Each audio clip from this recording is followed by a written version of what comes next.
সুনামগঞ্জের সর্ববৃহৎ বালু মহাল তাহিরপুরের জাদুকাটা নদীতে 2 মাস বালি পাথর উত্তোলন বন্ধ থাকায় বেকার হয়ে পড়েছেন 3 উপজেলার 50,000 শ্রমিক। নদীভিত্তিক আয় রোজগার না থাকায় শ্রমিকরা পরিবার পরিজন নিয়ে মানবেতর জীবনযাপন করছেন। বালু পাথর উত্তোলন বন্ধ থাকায় বিপাকে পড়েছেন ব্যবসায়ী ও হাজারো শ্রমিক। বুরহান উদ্দিনের তথ্য ছবি নিয়ে ডেস্ক রিপোর্ট।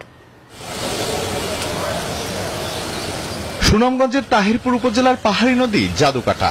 এ নদী থেকে যুগ যুগ ধরে বালু পাথর আহরণ করে জীবিকা নির্বাহ করে আসছেন জামালগঞ্জ, বিশ্বম্ভরপুর ও তাহিরপুর উপজেলার শতাধিক গ্রামের অর্ধলক্ষাধিক জনগোষ্ঠী।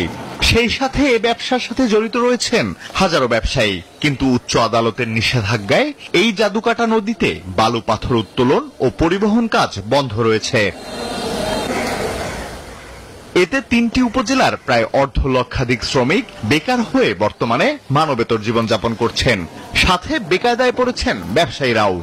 নদী বন্ধ হওয়াতে সোয়া লাখ শ্রমিক এলাকা ছেড়ে দিছে বাতের কারণে। এখন আমরা কাজ চাই, বাদ চাই। বালু পাথর কাম কাজ করে খাইছি, তো গান বন্ধ।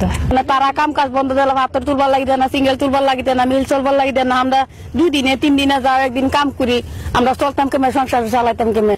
নিষেধাজ্ঞা থাকাকালীন শ্রমিকরা তাই সরকারি সহায়তার দাবি জানিয়েছেন। না খায় অনাহারে খুব তারা কষ্টের মধ্যে আছে আর কি।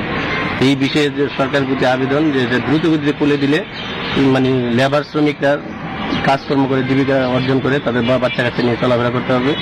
আদালতে বিষয়টি নিষ্পত্তি হলে বালু উত্তোলন আবার শুরু হবে বলছে জেলা প্রশাসন।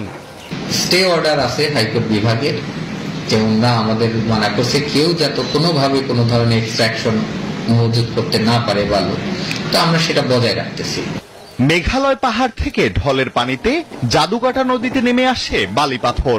এসব বালু পাথর উত্তোলন করে সারা বছর জীবিকা নির্বাহ ও ছেলে মেয়েদের পড়াশোনার খরচ চালান শ্রমিকরা। আল হাদি খান, ডেস্ক রিপোর্ট, নিউজ 24।